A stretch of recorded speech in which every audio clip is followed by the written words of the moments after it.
Hello guys, welcome back to my channel. And listen, as you can tell, you have caught me at the most busiest time of the academic year.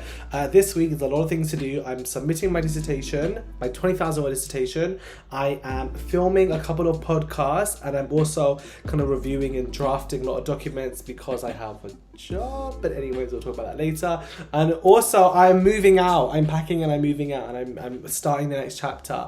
So today I wanted to show you a kind of day in the life vlog, and this vlog is in partnership with Blue. Today, as I said, we are going to the library, which is our main priority, to get this dissertation done.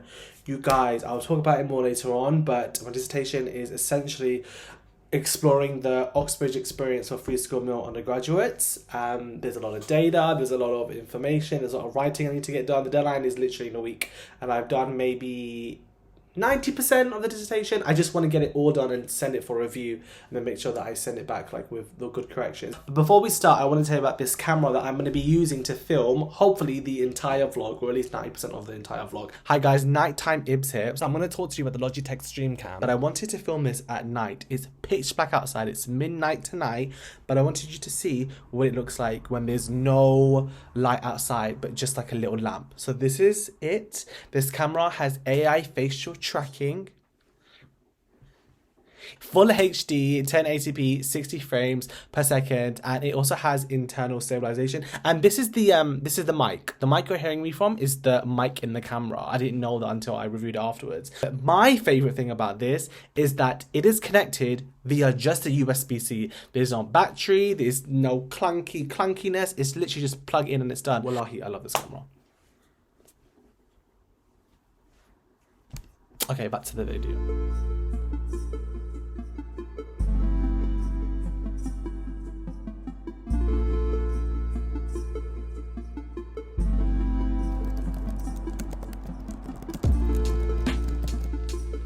Hello guys, so here I am at the Kellogg Library. I'm here with Jocelyn. We actually can take our masks off, but I wanted to show you. Let me get my camera. Logi camera, the webcam. I wanted to show you what it looks like. Queen, fashionista. Fashionista? Yeah! I'm wearing You better get it, girl. Do you know what those shoes are called? Boat shoes. What's the title of your dissertation again? The Innovation Solution, a typology of extracurricular entrepreneurship education centers.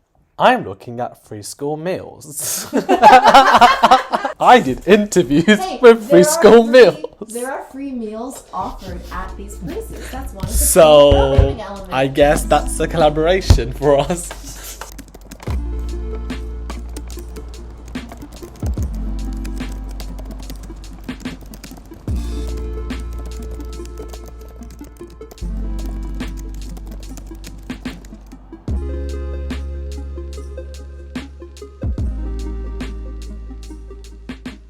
So guys, I'm back from the library and I'm about to record the podcast of Shamim. So some of you are thinking, why on earth are you recording a podcast when you have a dissertation that's due in a week?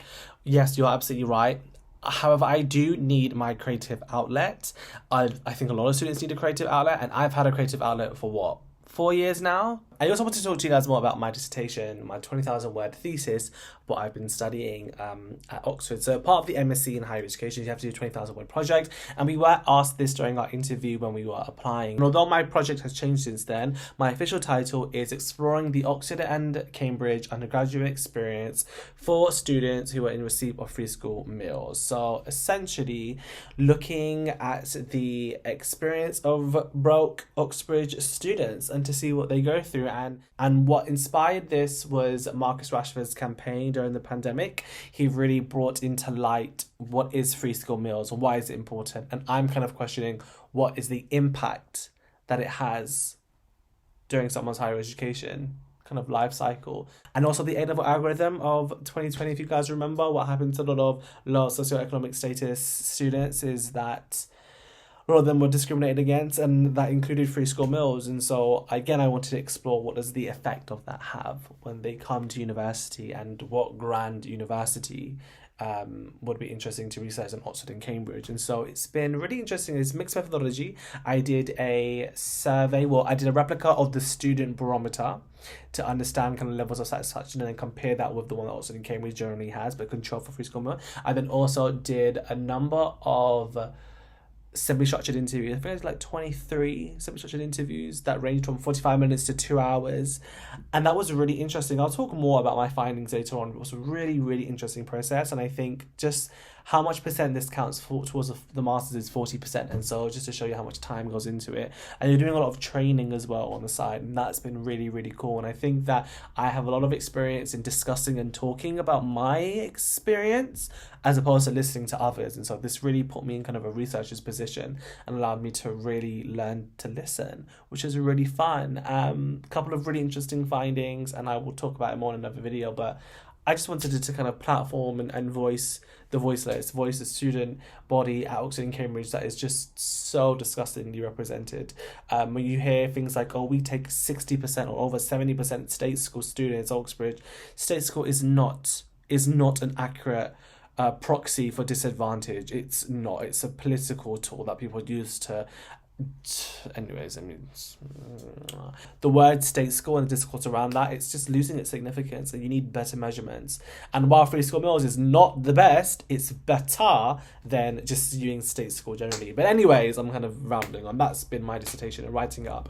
And I know that some of you guys might be thinking, okay, how on earth does that relate to having a career in law? Because that is essentially what I'm pursuing, is to have a legal career. Higher education law is a really, really, really big thing.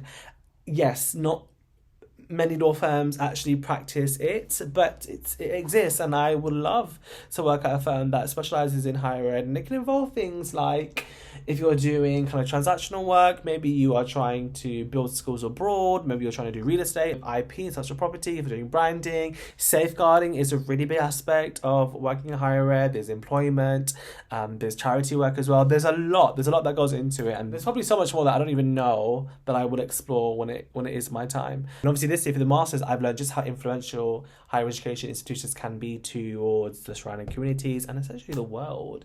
And so what legal implications does that have, and as lawyers who represent higher ed institutions?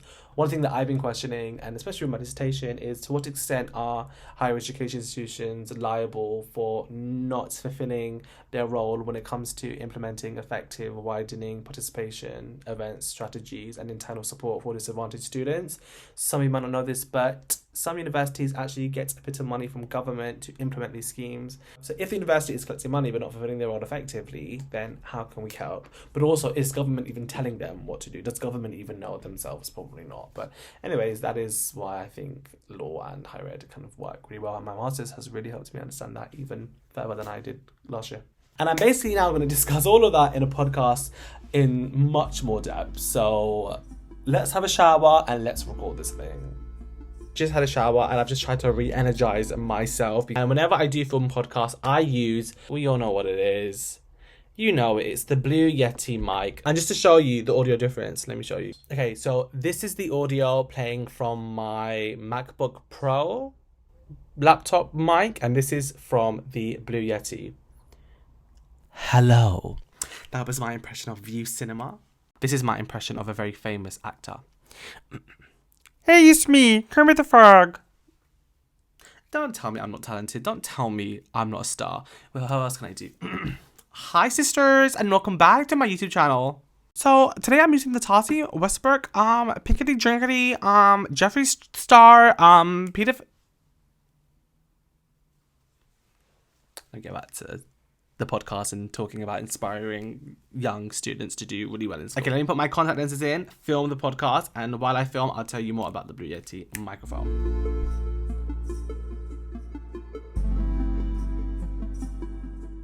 Okay guys, that's it from me today. I finished the podcast. I had a biryani because I deserve some calories and some oil. My study schedule is all over the place. I'm literally just studying, packing. Did I say packing? Sorry guys, I think I've been in Oxford a bit too long. I think the internal racism is starting to show. packing, and then studying, and then struggling and getting distracted. But anyways, finish the podcast. It was really great today. Again, I used the Blue Yeti mic. I have 3 of these. I gave one to my mum and my sister. It has professional sound via the tricapsule array. Don't ask me what that is, please.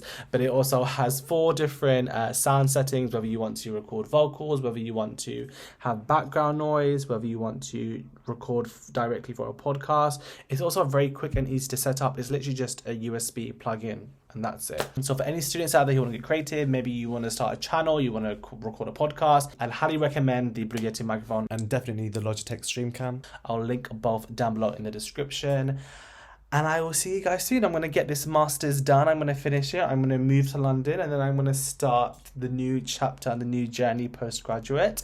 I probably, in terms of being creative, I'm not going to say exactly what I'm doing just yet, but I will say that I will be starting a professional podcast, sort of. But we'll get into the tea later, and of course I'll be using this mic and this webcam. Okay, enough of me talking about these products. Good night, good luck, and God bless. I'm about to finish my master's.